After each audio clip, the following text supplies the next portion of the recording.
And my very special guest in the studio is Mohammed Amin.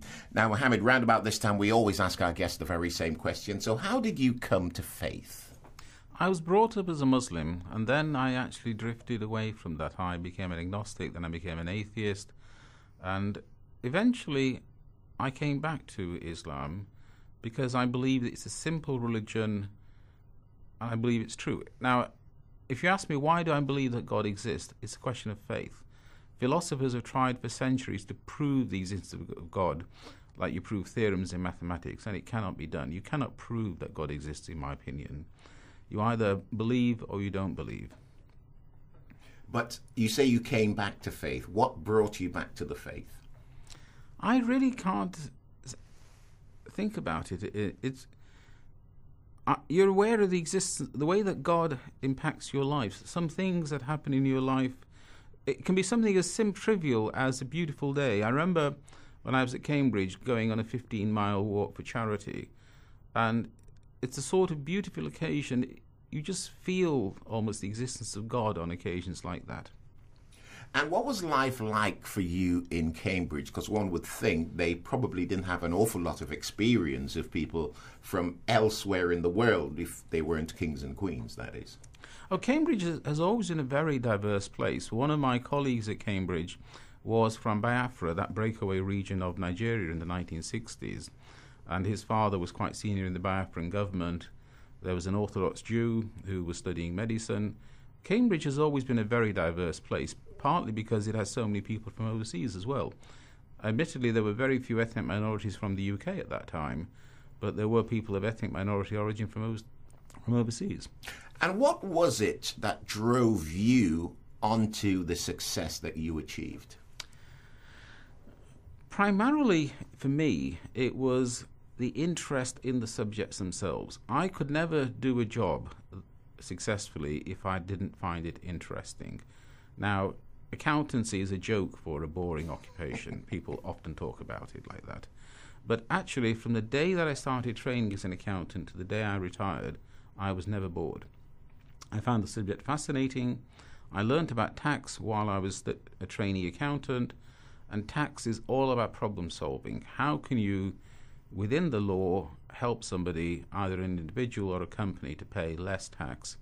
Because all I do as a tax advisor is to make sure that people pay the right amount of tax that the law requires, but not a penny more. But it was always a challenge, it was always interesting.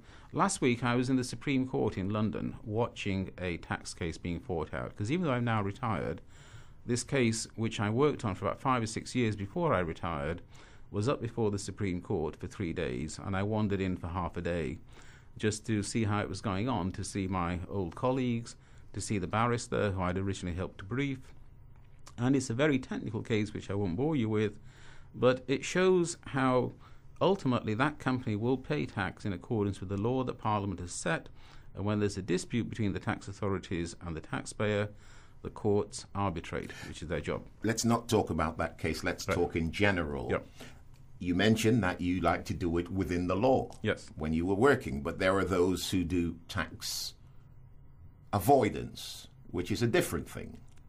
No, tax avoidance is legally reducing your taxes within the law. The word you were looking for, Mike, was tax evasion. Evasion, my apologies. And the joke about what's the difference between tax avoidance and tax evasion? The thickness of a prison wall.